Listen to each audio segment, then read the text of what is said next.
Kalau cek kesehatan, rasanya semua orang sudah tahu. Tapi kalau cek kesehatan keuangan, kira-kira sudah pernah melakukannya? Dan apakah Anda pengen tahu kira-kira keuangan Anda sehat atau tidak? Simak terus video saya berikut ini.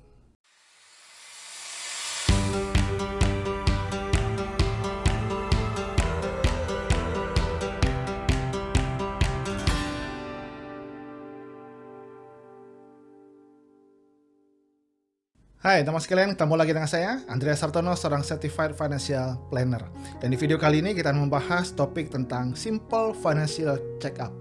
Jadi teman sekalian, kalau kita bicara tentang perencanaan keuangan, ini adalah langkah pertama yang harus kita lakukan terlebih dahulu. Cek kira-kira kesehatan keuangan kita seperti apa.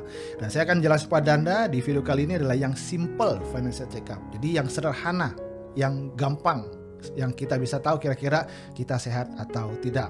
Nah, teman sekalian, saya akan membagikan kepada Anda atau bertanya kepada Anda dengan 3 buah pertanyaan. Anda tinggal jawab ya atau tidak saja. Yang pertama, teman sekalian, pertanyaan pertama nih, apakah saat ini Anda punya uang tunai atau uang di tabungan atau uang di celengan yang jumlahnya minimal 2 kali dari gaji Anda? Jadi kalau gaji Anda 5 juta, punya nggak tabungan atau uang tunai sejumlah 10 juta? Kalau gaji Anda 10 juta, punya nggak uang tabungan atau uang tunai sejumlah 20 juta? Silakan jawab dulu, ya atau tidak. Sudah?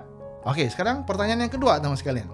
Apakah Anda setiap bulan rutin menabung minimal 10% dari gaji Anda? Kalau gaji Anda 5 juta, ada nggak Anda nabung rutin setiap bulan 500 ribu? Atau kalau gaji 10 juta, apakah Anda rutin menabung minimal 1 juta dari gaji Anda? Silakan jawab ya atau tidak. Dan yang ketiga teman sekalian, apakah Anda punya cicilan utang per bulannya? Cicilan utang bisa cicilan KPR, cicilan mobil, cicilan KTA, cicilan koperasi, dan cicilan-cicilan yang lain. Itu kalau total jumlahnya Anda hitung sebulan, apakah nilainya kurang dari 30% dari gaji Anda atau tidak? Contohnya nomor 3 seperti yang saya bilang. Jadi kalau gaji Anda itu 10 juta, apakah cicilan utang Anda kurang dari 3 juta atau tidak? Oke, silahkan jawab ya atau tidak. Sudah? Oke, kalau sudah teman sekalian, sekarang coba Anda hitung. Dari 3 pertanyaan ini, berapa banyak jawaban iya-nya Anda? Oke, sama 1, nomor 2, nomor 3, coba hitung berapa banyak jawaban iya-nya Anda.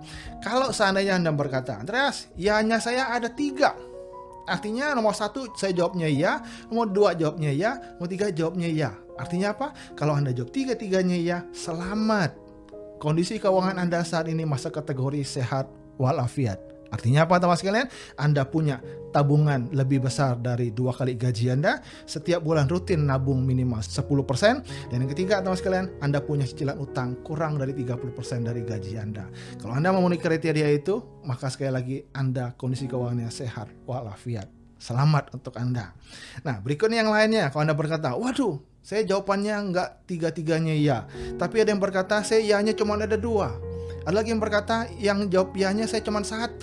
Dan mungkin ada cukup banyak orang juga yang berkata saya 3-tiganya tidak ada jawaban yang iya. Nah teman sekalian, kalau Anda jawaban iya-nya cuma 2, cuma 1 atau sama sekali tidak ada, waspada. Kondisi keuangan Anda saat ini ada kecenderungan kurang sehat. Apalagi kalau iya-nya 0. Artinya semua jawabannya tidak, itu berarti sudah dapat dikatakan kondisi keuangan Anda bukan kurang sehat, tetapi sudah masuk kategori sakit. Nah teman sekalian, mari kita lihat satu persatu maksudnya apa dari 3 indikator tadi. Yang pertama, apakah Anda punya uang tunai atau uang tabungan minimal 2 kali gaji Anda? Teman sekalian, inilah yang kita kenal dengan konsep dalam perencanaan keuangan adalah rasio likuiditas atau jumlah dana darurat yang harus Anda miliki. Dan dikatakan sehat, seseorang dikatakan sehat keuangannya kalau minimal punya 2 kali dari gaji yang dijadikan sebagai sebuah tabungan dana daruratnya. Nah teman sekalian, jadi nama dana darurat digunakan untuk apa? Digunakan untuk situasi-situasi yang darurat. Dan mungkin pada saat ini di bulan Maret video ini saya buat tahun 2020, kita sedang mengalami sebuah wabah COVID-19, banyak usaha-usaha yang tertunda, banyak sekali bisnis-bisnis yang tertunda. Bayangkan kalau kita tidak punya dana darurat, apa yang akan terjadi? Teman sekalian, inilah rasio yang pertama. Dikatakan sehat kalau kita punya minimal 2 kali dari gaji yang kita sebut sebagai dana darurat. Kemudian yang kedua, Apakah Anda rutin menabung setiap bulan minimal 10% dari gaji Anda? Dan dalam perencanaan keuangan ini disebut dengan rasio saving atau rasio menabung. Dan orang dikatakan baik kalau Anda bisa nabung sekurang-kurangnya 10% dari gaji Anda. Kalau lebih besar, lebih bagus. Tetapi minimal teman sekalian harus bisa nabung 10%. Dan biasanya kalau yang nomor 2 ini jawabannya tidak, kemungkinan besar yang nomor 1 juga jawabannya tidak.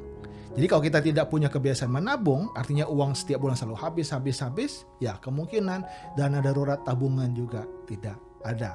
Nah, kemudian yang ketiga, teman sekalian, apakah cicilan utang Anda per bulannya kurang dari 3% dari gaji? Dan ini disebut dengan rasio cicilan utang. Dan sekali lagi teman sekalian, saya sudah buat kepada Anda sebuah video tentang utang. Silahkan Anda nonton di atas linknya atau deskripsi di bawah. Setiap orang boleh punya utang. Tapi utang itu ingat, maksimal dari cicilannya hanya diperbolehkan 30% dari gaji Anda. Nah teman sekalian, sekarang Anda sudah tahu kira-kira seberapa sehat keuangan kita pada saat ini. Dan pesan saya teman sekalian di video ini, sebelum saya berakhir, berapapun hasil financial check up Anda saat ini, tidak jadi masalah. Anda mau ianya 3, ianya 2, ianya 1, ianya 0. Yang penting teman sekalian, Anda sadar bagaimana kondisi keuangan pada saat ini, dan Anda harus berusaha untuk membuatnya menjadi lebih baik di 6 sampai dengan 12 bulan mendatang. Dan saya akan bantu Anda teman sekalian bagaimana membuat lebih baik dari video-video saya akan buatkan setiap minggu pada Anda tentang perencanaan keuangan. Maka teman sekalian jangan lupa subscribe dan tonton terus video-video saya yang lainnya. Terima kasih teman sekalian, sampai ketemu di video yang akan datang.